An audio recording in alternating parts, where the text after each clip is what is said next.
Okay. So we're going to talk about what we call vector-valued functions today.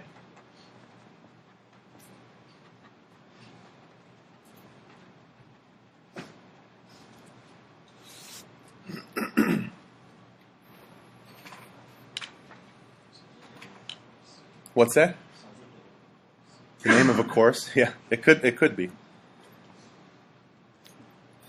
Before we get into them, let's just kind of review what we've talked about so far, which is parametric curves. We know that in 2 dimensions, if we have x and y defined in terms of functions of t, that this produces a curve in 2 dimensions. And if we throw in a third variable,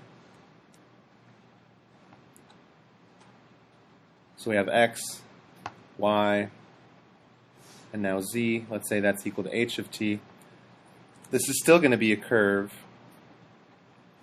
in 3 dimensions. Okay? Regardless, both represent a path, so this is important to know, in space that is traced in a specific direction, bless you,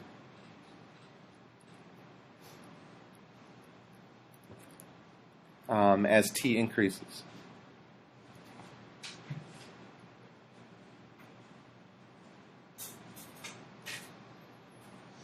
Okay, and this specific direction as t increases, this is called the orientation of the curve. Sometimes, for lack of better words, we say the direction of increasing parameter, but that's kind of wordy. So orientation is fine. Okay. The domain is assumed to be just like before, negative infinity to infinity, unless specified otherwise, or if the problem dictates only to include certain things. Okay. So now we're going to tie that to vector-valued functions.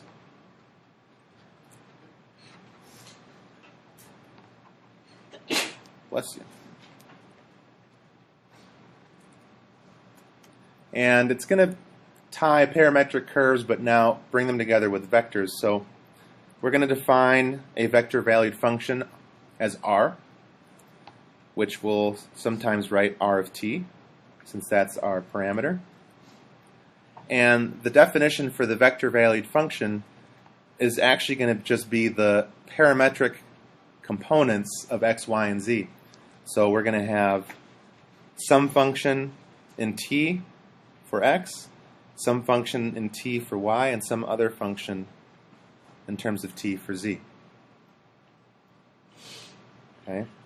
These are called the component functions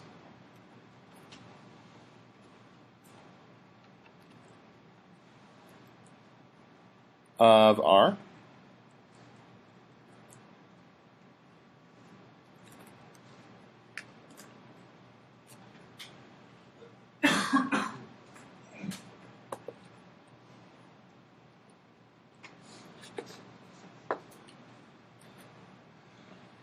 And again, at any specific t value, so at any given t value, R represents a vector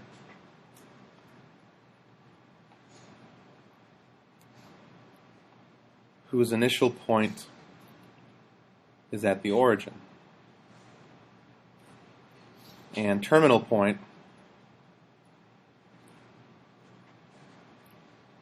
is wherever the coordinates would be for x, y, and z.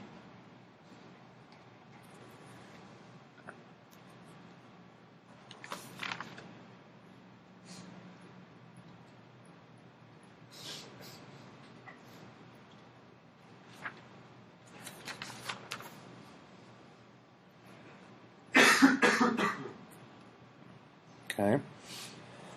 Now the graphs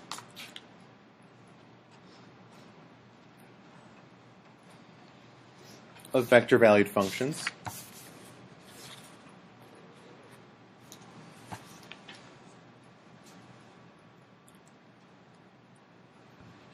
are just the curve that is traced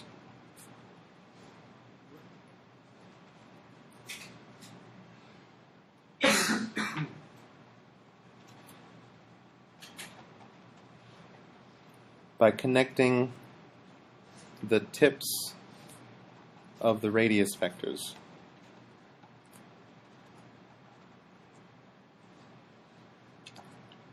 So we'll just draw a quick little two-dimensional picture, and let's make sure that we understand the concept here. So if I plug in several values for r, perhaps this vector is r1, perhaps this vector here is r2, perhaps this vector here is r3, and so on. Okay? Let's say this is r0 right here. Okay, so individually, these four vectors that I have would be the four vectors that you would obtain if you plugged in 0, 1, 2, 3, and 4, or 1, 2, and 3 into this function. So that would spit out four vectors, all starting at the origin, ending at different spots. Does that make sense so far? All right. The actual graph of the vector-valued function, we say, is the curve that will be traced by connecting the endpoints of these vectors. Okay? So, and the orientation can be seen here if we just go in order. We're going along the curve in this direction. Okay?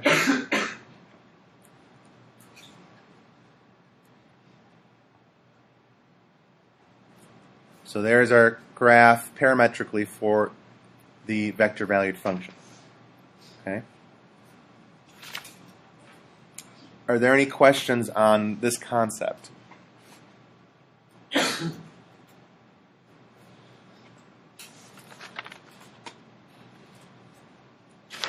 Then let's do this example here. Let's say r of t is 2 cosine t times I minus 3 sine t times j, and we're told z is restricted to be between 0 and 2 pi.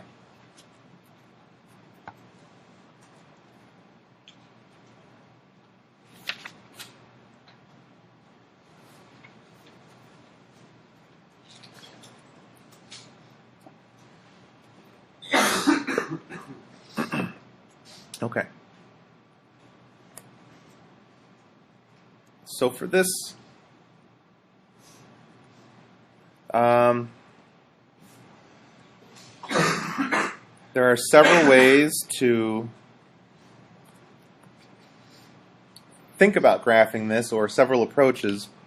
I don't really care how you do it as long as you have one that makes sense to you.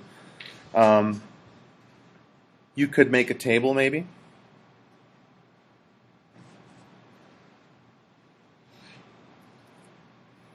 Plug in some convenient values for t, like 0 would be a good one since that's where we're starting. What else would be a good value to plug in? Pi over 2, sure. I heard pi. Why don't we just keep going? 3 pi over 2 and 2 pi. Okay. And now, when you plug these values into x, which keep in mind, this is x, right? Right here. This is y. What do we get for the x value? And y is? Okay, go ahead and fill out the rest of the table.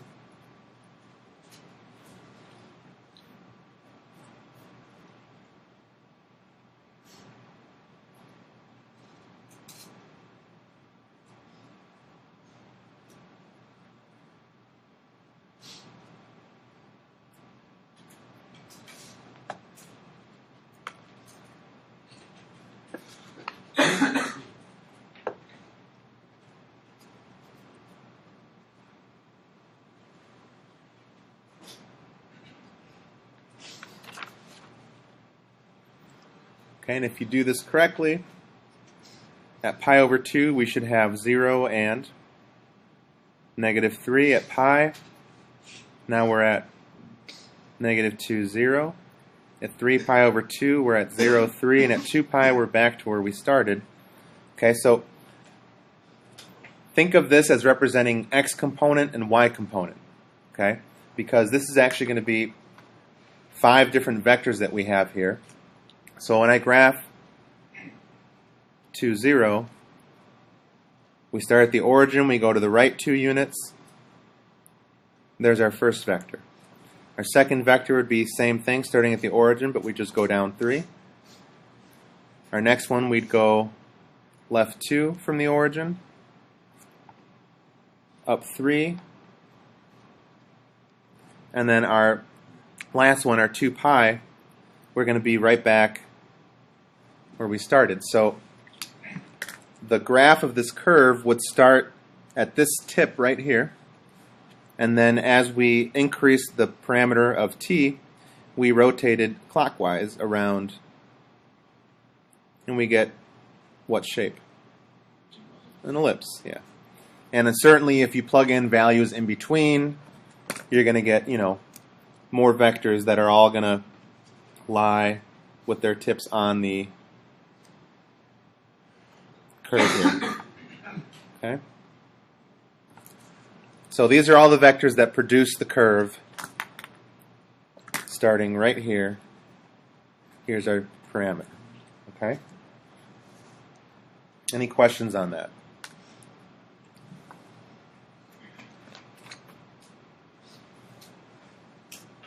Okay. One more example. I'll do one in 3 dimensions, and we'll talk about domain real quick, and then we'll end with the vector version of a line segment, which shouldn't be too bad. So let's say r of t is 4 cosine t, 4 sine t for the j component, and t for the k component. Okay. Now, before you start graphing in 3 dimensions, let's think about what's happening in 2. Okay. What shape is this going to be? Circle, yeah, because it's the same radius. So it's pretty much similar to this. But now, as we increase t, instead of being on the xy plane, all our vectors are just going to start increasing as far as the height goes. Does that make sense? So what shape is that going to produce? A spiral or a helix, yes, very good. So if we did the same thing here that we did earlier, you can see exactly what we mean. And again, I'm plugging in some nice values that'll make some nice endpoints here. If you plug 0 in here, we get 4, 0, 0. Pi over 2, we get 0, 4, but now z increases. So we've left the xy plane, and now we're on the plane where z equals pi over 2. And we keep tracing a circle, but increasing the height. Now we're at negative 4, 0, and pi. 0, negative 4, and 3 pi over 2. Back to the same x coordinates and y coordinates, but again, we're not on the xy plane anymore. Okay, so if you sketch this in 3 dimensions, 1, 2, 3, 4, so we can start here.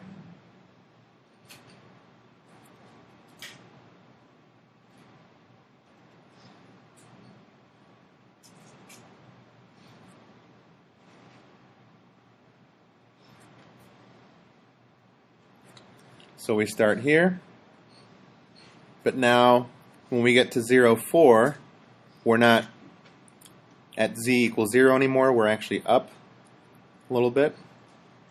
So we've increased height there. And if we go to the next point, We go -4 in the x direction, and now we're up pi. Okay, and actually, to kind of help the perspective here, if you connect the circle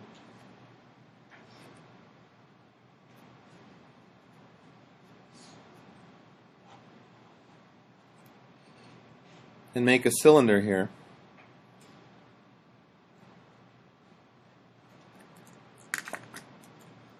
I mean, this is not a cylinder, I want everyone to see that, but the helix will wrap around the cylinder, and it kind of helps with the perspective as far as drawing it. So we're starting here on the x-axis. Now we're pi over 2 units above the y-axis. Now we're over here.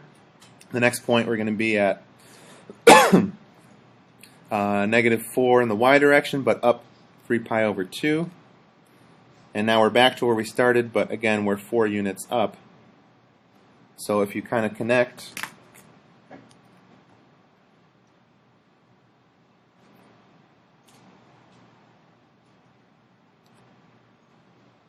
so there's one loop, and of course if we keep increasing the t parameter, we're just going to keep wrapping around and get our helix. Okay?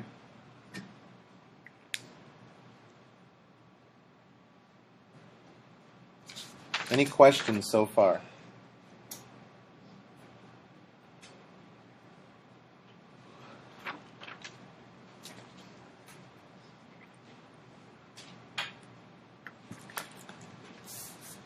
Okay, then let's just make sure we're good on domain.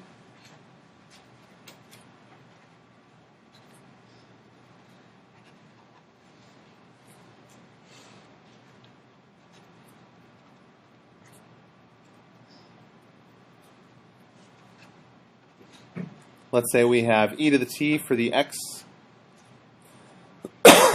component, t squared minus 1, the square root of that for y, and the natural log of t for the z component.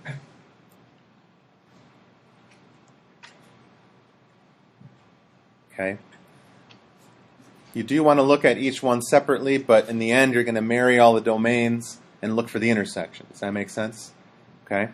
What would the domain be for x here? If we're just looking at e to the t. Okay, good. What about the square root of t squared minus 1? Greater than or equal to 1. What else?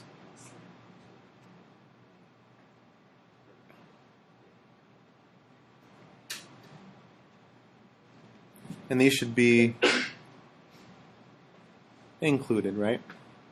So brackets. And now what's the domain for the natural log of t? Greater than 0. Okay, so if you're looking at all three of these, what would the intersection be? And if you can't see it, maybe a number line with shading will help, right? What's the most specific one? I mean, this one is pretty good, except 0 to infinity doesn't include it, but 1 to infinity would be the winner here. That'll be the intersection. Oops, that should be positive.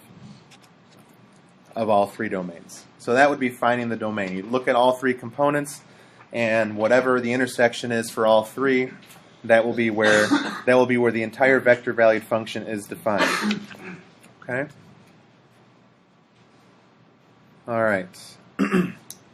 Last is the vector form of a line segment.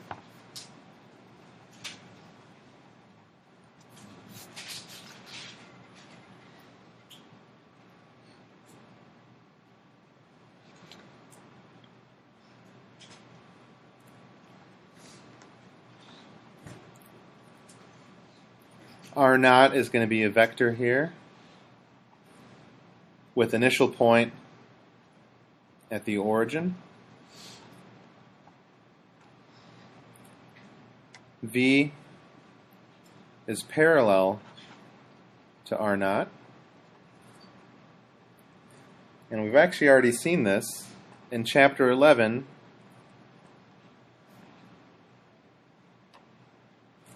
This is just another way to write the equation of a line, right? In terms of vectors.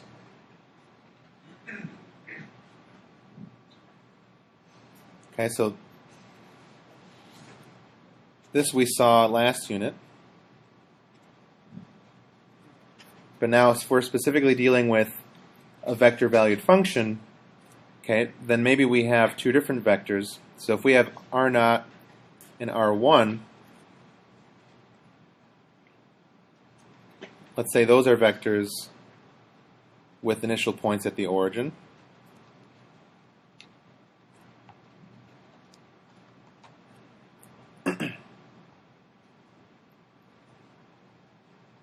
Then the line through their terminal points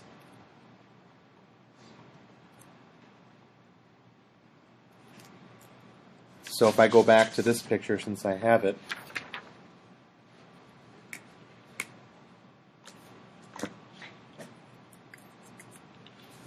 so if we have two vectors R0 and R1 and we connect these 2 points and we make a line, okay, this is the line that we're talking about. Okay?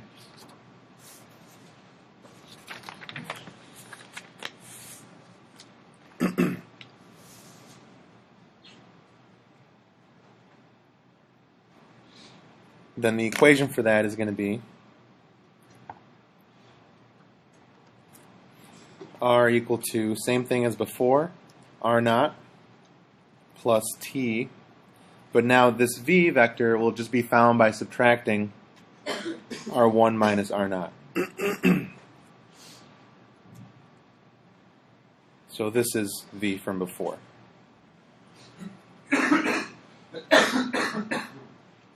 And if you'd like to group things together, another version of this would be if you factor out the R0 vector, you get 1 minus T times the initial radius vector plus T times R1.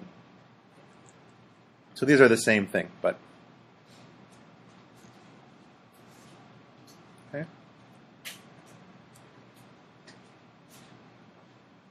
All right, so that was a quick intro. Are there any questions?